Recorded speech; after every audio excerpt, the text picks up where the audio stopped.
Bonjour à tous, bienvenue dans cette nouvelle vidéo, c'est Ancapostique et ça fait longtemps qu'on ne s'est pas retrouvé pour une vidéo face caméra tout seul. Les dernières, on a eu la chance d'avoir l'interview de Dominique Lesdema et de Adam et Emma pour leur pièce featuring. Donc, je suis content de vous retrouver pour un épisode des réflexions en solo. Cette fois-ci, on va parler de la notion de rigueur. La rigueur, je voulais en parler parce que en danse et surtout là où j'en suis, ça va devenir très important dans le sens où je sors de la formation du pôle supérieur et je vais être confronté à quelque chose que j'avais pas connu depuis un moment. C'est cette espèce de vide où tu es livré à toi-même. Euh, Tu portes avec toi toute la responsabilité de tes actions, de tes choix, etc. Et donc du coup, une des choses qui peut me permettre de continuer sereinement mon chemin, c'est cette notion de rigueur. Donc la rigueur dans le travail, dans le fait de continuer de s'entraîner pour ne pas perdre le niveau, etc. etc. Et donc pour expliquer un peu d'où vient cette envie de faire cette vidéo sur la notion de rigueur, c'est tout simplement parce que, donc je vous ai dit, j'arrive en fin de formation du pôle supérieur et la question, comme beaucoup d'élèves, c'est qu'est-ce que je fais l'année prochaine? Où je vais, dans quelle compagnie, est-ce que je fais le diplôme d'État, etc., etc. Ça, je vous en ai déjà parlé. Et moi, ce qui me faisait peur, c'était de perdre mon niveau que j'ai pu acquérir pendant ces 3 ans, de perdre mon niveau au diplôme d'État. Parce que le diplôme d'État, il n'a pas de cours réguliers comme on a aujourd'hui au pôle supérieur. Et on n'a pas cette chance-là d'avoir ces cours au diplôme d'État. Et donc c'est pour ça qu'il y a cette question de comment j'entretiens mon niveau, comment je continue de progresser techniquement, de garder ma souplesse, de garder mon physique, tout ça.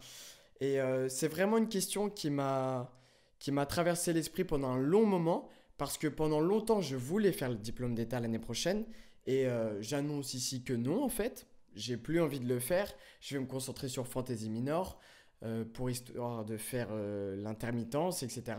Normalement, si j'ai bien calculé, je devrais pouvoir être intermittent en janvier, février. Donc c'est plutôt une bonne chose. Mais il y a toujours cette question, voilà, de rigueur, de comment j'entretiens mon niveau pendant que j'ai pas de date, pendant que j'ai pas de résidence, etc. Et donc on va aborder cette question tout au long. Et c'était simplement pour vous introduire cette question, pourquoi j'ai voulu parler de cette notion, comment j'en suis venu à avoir un peu ce déclic là dans la tête de bah ça y est, ça va être à ton tour d'aller chercher des cours, d'entretenir ce niveau, parce que c'est ça qui est confortable dans une formation, c'est le fait d'avoir des cours réguliers et d'une grande diversité. Moi, ce que j'ai pu vraiment comprendre pendant ces 3 ans, c'est que tu as beaucoup de cours qui te sont proposés, même des cours que tu n'as pas demandé, et du coup, ça te fait prendre du recul sur toi, ce que tu veux devenir en tant que danseur, et tu continues de progresser même dans des choses que tu n'aimes pas forcément, et donc tu te tournes vers des styles de danse que tu n'apprécies pas forcément, donc tu continues de t'enrichir, ouais, de prendre du niveau même dans des trucs qui t'intéressent pas en fait. Et ça, c'est vraiment important de continuer d'être curieux. Et c'est vraiment ça qu'on a pu expérimenter pendant ces 3 ans, la curiosité, même envers des disciplines, des styles de danse que tu n'apprécies pas forcément, ou d'autres arts comme la musique ou comme le théâtre qu'on a pu aborder un peu. Et en fait, cet apport-là, il est, on te l'offre, on te l'amène sur un plateau. Et c'est là que ça va être un déclic, un tournant. C'est que cette fois-ci, pour la première fois dans notre parcours, en fait, je parle de nous, que ce soit les gens de ma classe ou les étudiants qui sortent de formation, pour la première fois, on va être confronté à ce vide et on va devoir faire des choix, aller vers les gens. Et c'est plus l'école qui t'amène les chorégraphes, les professeurs, les stages, etc. Et c'est ça qui peut être compliqué, je pense, quand tu sors de formation. Euh, je trouve aussi que pendant une formation, tu as une déresponsabilisation de toi-même. C'est-à-dire que tu remets ton niveau entre les mains d'un professeur. Et c'est la différence aussi qu'on peut noter entre des élèves, entre des mentalités. C'est que pendant ouais, ces 3 ans, c'est le professeur, c'est des visions, c'est des points de vue. le professeur peut être garant de ton niveau de danse. Après, c'est toujours toi qui es volontaire ou non, qui est réceptif par rapport aux propositions, mais ça va être, entre guillemets, la formation qui est responsable de ton niveau, avec aussi l'examen en fin d'année, qui est censé te légitimer par rapport à une formation. On sait que cet étudiant-là, ce danseur-là, quand il sort de cette formation, il a à peu près ce niveau technique. Et l'école est responsable un peu de ça, de, de ce, oui, c'est ça, de ce niveau standard. L'école, une formation comme la mienne ou comme un CNSM ou un conservatoire est garant d'un niveau standard. Voilà. Et c'est pour ça qu'il y a des cycles dans les conservatoires, parce qu'on estime que en cycle 3, en cycle 2, tu dois avoir ce niveau, tu dois maîtriser ça. Et ben nous, c'est pareil, en formation supérieure, on doit maîtriser tel type de capacité, de technique, etc. Et là, pour la première fois, on sort de tout ça. Et donc, comment on va continuer à progresser, à s'enrichir, à être curieux. Et donc, je vous ai parlé de perdre son niveau. C'était une de mes peurs au DE.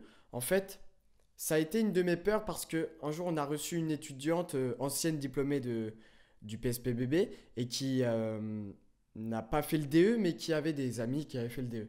Et en fait, elle a vu que autour de soi, beaucoup avaient perdu leur niveau et étaient maintenant un peu décrochés du milieu de la danse, décrochés du stress des auditions, de l'exigence technique d'un cours de danse. Et le diplôme d'état a de ça de négatif que tu te... C'est une sécurité financière parce que après tu peux donner des cours de danse, etc. Mais d'un autre point de vue, un point de vue plus négatif, tu vas peut-être avoir une réticence quand tu vas sortir du diplôme à te reconfronter aux autres danseurs qui, eux, sont dans le circuit, dans le milieu, qui prennent des cours open, qui sont dans les auditions, qui se la donnent, etc. Comme tu t'es déconnecté de ça pendant quelques mois, que tu t'es pas concentré sur ta danse, mais sur la pédagogie, sur ce que le diplôme d'état t'amène, eh ben, tu vas être déconnecté, ça va être parfois dur de se rattacher à ça. Parce que beaucoup vont se conforter dans le fait de donner des cours. Parce que c'est une sécurité financière, tu réfléchis pas trop à ta danse et il y en a beaucoup qui sortent du diplôme d'état qui directement enseignent dans des conservatoires, dans des écoles privées, etc. C'est bien pour la thune, mais d'un point de vue artistique, tu t'épanouis moins. Après, c'est pareil, encore une fois, des points de vue.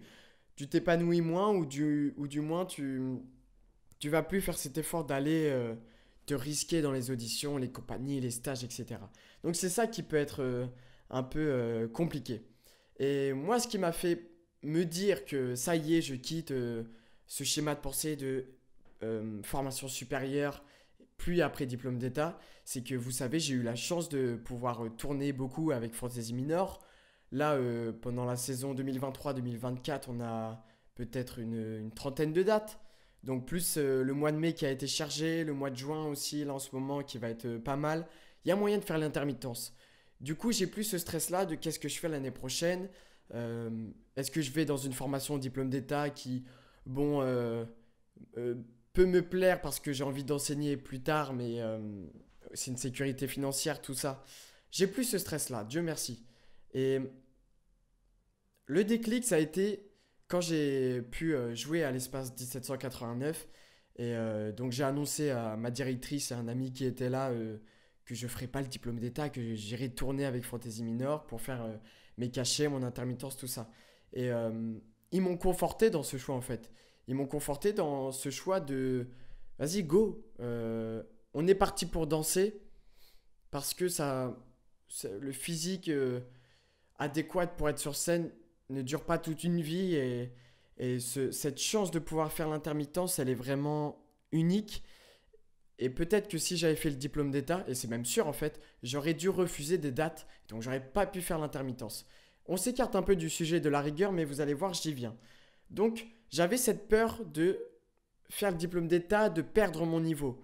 Et cette fois-ci, aujourd'hui, je peux dire que je me tourne vers l'intermittence, ce processus-là, mais il y a quand même cette notion de rigueur qui me reste en tête, de comment je continue de tenir mon niveau technique que j'ai pu acquérir pendant les 3 ans, comment je continue de m'enrichir de nouvelles propositions, et ça c'est ultra important, Parce que je pourrais très bien me dire, ça y est, je fais Fantasy Minor, je fais l'intermittence.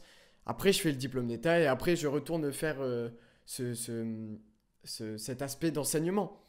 En fait, c'est juste, entre guillemets, pas une pause, mais je, je détourne un peu du chemin du diplôme d'État. Mais en fait, ça va plus loin que ça. Donc, on en est là. Comment je continue de garder mon niveau? Ça, c'est une question qui me semble tellement importante pour les danseurs professionnels et qui sortent du coup des formations, des, de ce confort d'une formation supérieure où on t'apporte tout sur un plateau. Et donc, il y a plusieurs solutions, bien évidemment. On se doute bien que il y a pas, c'est pas, tu vas pas forcément faire tes exercices tout seul chez toi. Enfin, il y a plein d'autres solutions. Même si ce que je viens de dire, tu peux totalement le faire.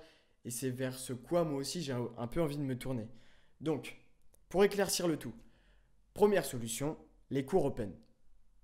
Ça, c'est un excellent moyen, voire le meilleur moyen, de continuer de s'informer de ce qui se passe dans les cours de danse. Je veux dire par là, euh, où en est le marché des danseurs au niveau technique. Est-ce que tu es encore dans le truc? Est-ce que tu as perdu ton niveau? Là, tu vas te comparer aux danseurs.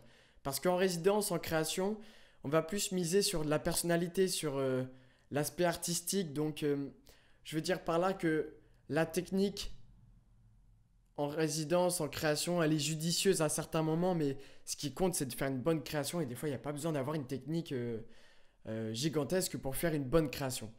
Mais c'est important quand même de garder son physique. Et donc, c'est par là, les cours open, que tu vas essayer oui, de garder tout ça, de te comparer aux autres danseurs. Parce que là où je pense où j'ai le plus progressé pendant ces 3 ans, c'est en me comparant aux gens qui étaient avec moi, à côté de moi, les voyant faire plus de tours que moi, ou sauter plus haut, ou être plus rapide au sol, j'en sais rien, et me dire, ça me motive en fait.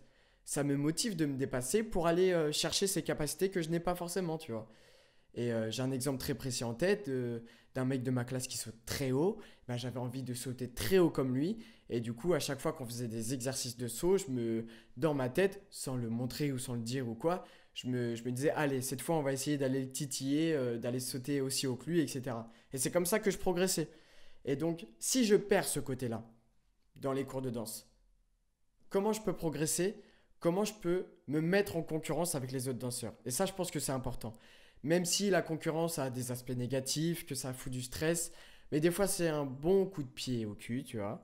Et ça fait du bien de se mettre ce coup de stress pour rester dans le truc. Tu vois ce que je veux dire? Rester au goût du jour aussi. Rester à l'affût des techniques nouvelles, des techniques tendances, parce que il se passe plein de choses et plein de styles de danse arrivent et deviennent très populaires, tendance. Là, je pense à l'ama piano, je pense au twerk qu'il y a eu les 2 3 années précédentes.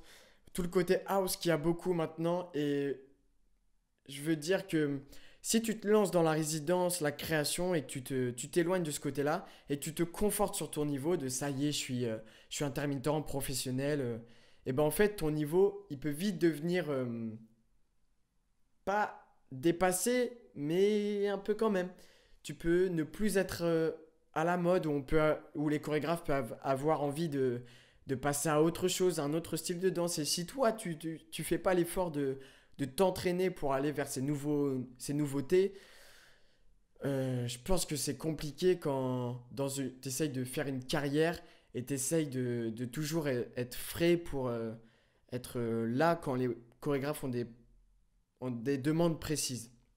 Et je pense que les cours open ont de ça, de positif, de rester tendance, rester dans le jus. Voilà. Donc c'est pour ça que moi j'ai envie de faire ce truc-là, d'aller voir des cours open. Et, euh, et ça, ce qui est vraiment, je pense, très intéressant et ce qui m'intrigue beaucoup pour mon année prochaine, c'est comment je compose mon menu, comment je fais mon emploi du temps.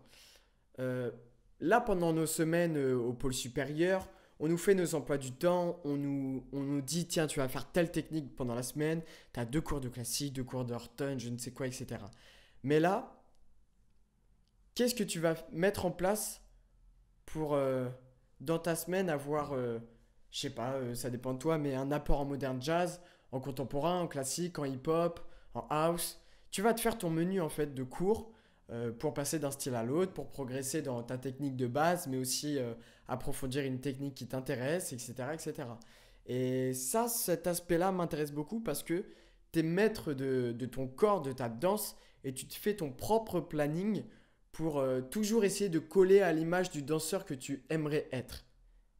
Et parfois, c'est compliqué d'entreprendre ce chemin tout seul parce que euh, oui, s'entraîner tout seul, c'est parfois très ennuyant, très dur parce que tu n'as pas de motivation. Et là, tu vas te faire ton menu pour essayer de progresser dans certains styles de danse et voilà, te tenir toujours au courant, etc. etc. Et ça m'intéresse beaucoup, d'aller vers ces idées de cours open. Un autre aspect, une autre anecdote. J'avais fait un stage toujours au pôle supérieur avec un danseur qui était venu nous donner 2-3 jours de stage. Et il avait fait quelque chose de très intéressant et qui pour moi illustre très bien ce que la rigueur apporte au-delà de la création artistique. La rigueur dans l'entraînement. Voilà. Le sujet, c'est la rigueur dans l'entraînement, dans garder son physique, sa technique. Alors, on a reçu ce chorégraphe danseur 2-3 jours. Alors, les journées, elles étaient composées comme ça.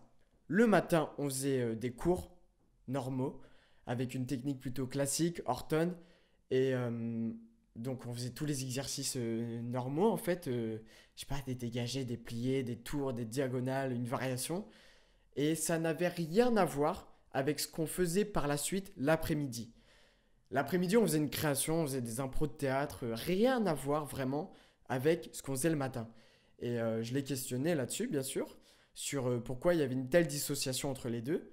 Euh, Bah, c'est parce qu'en fait, lui, et je suis d'accord avec cette vision-là, il estime que c'est important de garder sa technique, même si ça n'a rien à voir avec la création, de continuer de garder la forme, les muscles, la souplesse, pour être toujours au top et en forme dans les créations, quoi. Et il y a beaucoup de chorégraphes qui fonctionnent comme ça. Et s'ils ont le temps, je pense que c'est une question de temps et d'envie et de besoin. Il y a beaucoup de chorégraphes qui font un cours le matin. Euh, bon, eux, vu qu'ils sont dans un travail de résidence, de création, ils vont aller faire quelque chose qui a un rapport forcément avec leur création. Donc ça va soit être euh, des exercices par rapport à une qualité de corps qu'il y a dans une pièce, des pas précis, ouais, voilà, une gestuelle, etc. C'est souvent ça. Et ça, j'ai pu l'observer avec Alban Richard pendant sa création pour 3W12, où les danseurs le matin prenaient un cours concernant ouais, la qualité de ce qu'ils allaient faire par la suite l'après-midi. Ils revoyaient deux, trois bouts de chorégraphie, ce qu'on pourrait assimiler ça à une variation de fin de cours. Mais voilà, il y avait cette dissociation entre le cours et ce qu'on allait faire l'après-midi. Et ça, j'ai beaucoup aimé. Et ça me fait penser que, voilà, il y a toujours cette notion de rigueur qui est en place, même quand tu es professionnel. Ok. Et il avait aussi, quand on parle de rigueur aussi, c'est toujours l'aspect aussi hygiène de vie. Donc le sommeil, la bouffe, l'alcool, la fumette, toutes ces choses-là en fait. Parce que tu peux... En fait, c'est tellement, je trouve, simple de se faire rattraper par, par ces choses-là. Et qui, je pense, peuvent devenir un frein. Et j'en ai fait, pas moi personnellement, mais l'expérience où j'ai vu des danseurs avec ces, qui rentraient dans ce jeu-là, mais c'était pas bénéfique pour l'entraînement le lendemain matin, tu vois. Donc voilà. Je pense que la rigueur, ça passe aussi par ça. Et il en parlait beaucoup aussi qu'il buvait pas. Et je pense que c'est simple à dire. Enfin, je veux dire, tout le monde dit ça, mais je veux dire, comme on est dans un monde où, je veux dire, dans un monde, dans un art, dans un métier où on sort beaucoup, on rencontre beaucoup de personnes, on fait des spectacles le soir, on va boire des coups, tout ça. C'est tellement facile, je trouve, de tomber dans un cercle vicieux où tu te couches très tard, où tu te prends un verre le soir et le lendemain tu dois rattaquer. Tu vois. Je trouve ça compliqué. Et moi aussi, ça peut me faire peur. Parce que tout le monde boit un coup le soir après le spectacle, quand tu vas dans un bar pour fêter ça, etc.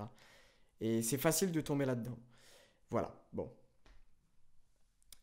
dernier point de cette vidéo, la barre. Faire sa barre. Et alors là, c'est quelque chose qui pose encore bien des questions. Pourquoi? Parce que faire sa barre seul, c'est pas très cool. On se fait peut-être un peu chier. Et ce qu'il y a de plaisant dans les cours, c'est qu'on peut faire une barre avec des gens. Et du coup, tu te motives, tu te vannes, je sais pas, au moins c'est plus divertissant, tu vois. Et donc ça peut être compliqué de faire sa barre tout seul, chez soi. Parce qu'il n'y a pas la place, enfin je sais pas, il y a plein de trucs, plein d'excuses, et que je comprends, tu vois. Mais que ça soit une barre à terre pour garder à la souplesse ou une barre au milieu ou de classique pour garder la technique, ça peut être compliqué de rentrer dans ce jeu-là, de faire sa barre tous les jours. Et j'ai eu la chance de rencontrer dans mon parcours deux personnes qui font l'effort de faire cette barre tous les jours. Donc, c'est des professeurs de modern jazz. L'une faisait une barre au sol pour garder la souplesse, mais c'était quand même assez physique, il y avait des abdos, etc. Et en fait, on le voit la différence.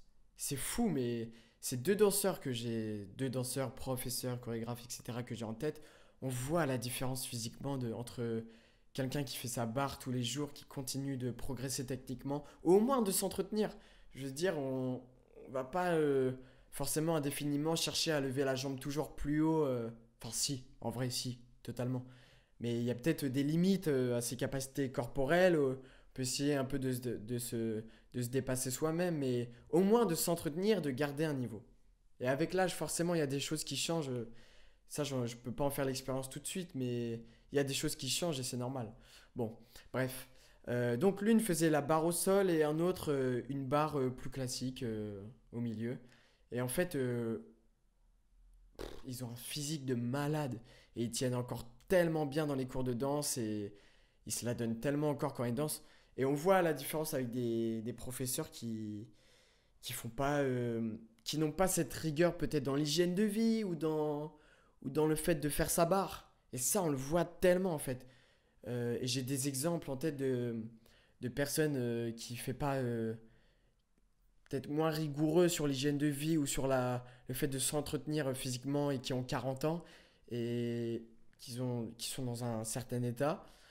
Et d'autres qui ont 60 ans passés, qui continuent de se la donner dans la barre, dans l'hygiène de vie et qui sont toujours au top en fait. Et ça se lit sur le visage, dans la démarche, dans les courses, les sauts, les tours, c'est propre en fait. Et je suis content d'avoir eu ces exemples-là pour me montrer que c'est possible d'arriver à un certain âge, vraiment à 60 ans, voire plus, et de continuer d'être au top, en forme. Voilà. Et dernier aspect du fait de faire sa barre, c'est quand est-ce que tu te mets en mode automatique. Et je vais définir ce mode-là, que j'appelle automatique. C'est quand tu te mets pas à réfléchir, tu fais les choses comme un robot pour pas réfléchir au fait que c'est ennuyant, c'est lent. Je pourrais sortir avec des potes ou quoi. Non, là, on se met dans le truc de rigueur. Je taffe pendant 1 heure sur la barre, sur les exercices et on passe à autre chose. Et tu réfléchis même pas au fait que tu es fatigué, que c'est lourd, etc. T'y vas. Au moins, une barre, ça dure quoi? Ça dure 1 heure, 45 minutes, si tu bâcles un peu le truc, tu vois, mais c'est pas très long en soi dans une journée, tu vois. 45 minutes, 1 heure. Et je pense que c'est possible de tenir ces choses-là. Toujours en étant cool avec soi-même, tu vois, mais vraiment ce mode automatique, des fois, moi, a pu me sauver bien des journées où j'étais archi mort. J'étais pas du tout dans le mood, pas de bonne humeur ou des trucs comme ça. Et genre juste, et je l'expérimente un peu plus en cette fin d'année parce que on est tous attirés par le fait des vacances, de passer au projet d'après, personnellement de me lancer dans un milieu plus professionnel, moins tenu par les cours, les professeurs, etc. Tout ça est très excitant.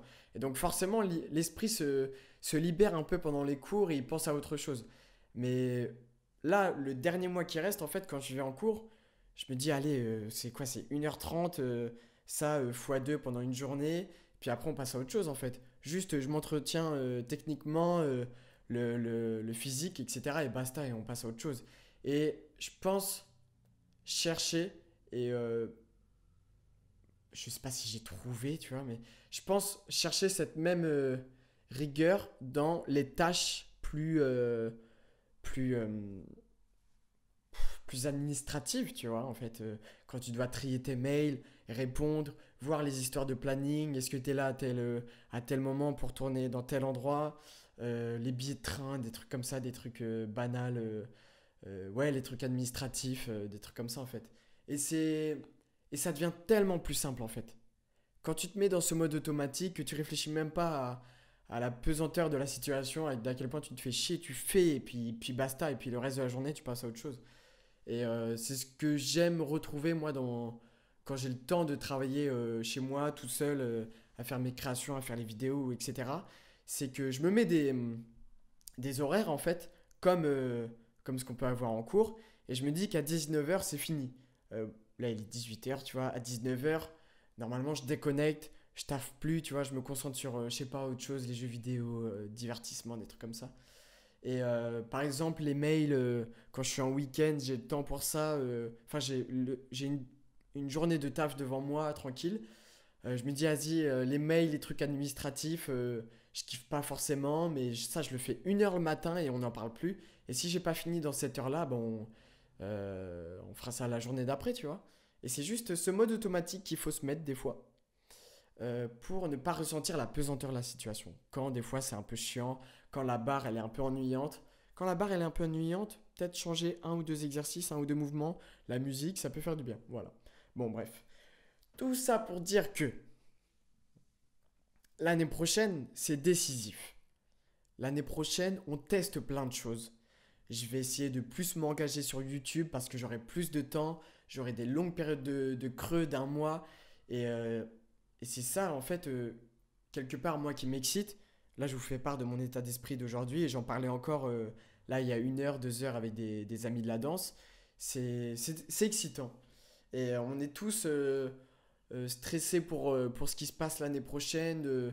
Bon voilà, moi je vous ai parlé de l'aspect de garder son niveau technique, la rigueur. On aurait pu parler du fait de trouver des opportunités, des occasions, etc. C'est encore un autre sujet. Mais moi c'était l'aspect de rigueur aujourd'hui qui m'intéressait. Et puis voilà. Et moi il y a quelque chose qui m'intéresse beaucoup aussi. Je vous donne peut-être une petite piste si ça vous intéresse. Il y a aux ateliers de Paris à la cartoucherie des formations pour les professionnels qui durent une semaine où tu payes 250 balles la semaine et tu fais une mini création, un stage avec un chorégraphe. Et ça, au moins, ça te permet d'entretenir ton réseau, de continuer, si tu n'as pas de résidence, tu n'as pas de création en ce moment, au moins tu rencontres des gens, tu te mets encore dans ce processus de création où tu fais travailler ton esprit créatif parce que ça se travaille, trouver des idées, être pertinent, ça se travaille. Et ça aussi, il ne faut pas le perdre, c'est très important. Voilà, de continuer de se nourrir de tout ce qui se passe, d'aller voir les spectacles, d'aller voir les stages, les cours open, etc. Voilà, je vous ai donné deux petites solutions, trois petites choses vers lesquelles se tourner si on a peur un peu de perdre son niveau, sa technique au cours des années prochaines. Voilà. C'était tout pour moi. Je vous tiens au courant de ce qui se passe l'année prochaine. Je vous ai dit que j'essaye de plus m'investir encore sur YouTube l'année prochaine. Et puis voilà, je vous tiens au courant de tout ça. Merci beaucoup. C'était Anka. On se retrouve dans une prochaine vidéo. N'hésitez pas à suivre encore Fantasy Minor. On tourne au mois de juin, peut-être une ou deux dates en juillet, puis on reprend le tout en septembre. Et là, ça va être très chargé parce qu'on fait une trentaine de dates en 2 mois. On passe à la Biennale de la danse de Lyon, donc une grande chance, une grande opportunité pour peut-être après trouver d'autres dates derrière. Donc ça va être très sympa. Je vous tiens au courant. Merci pour tout. À plus.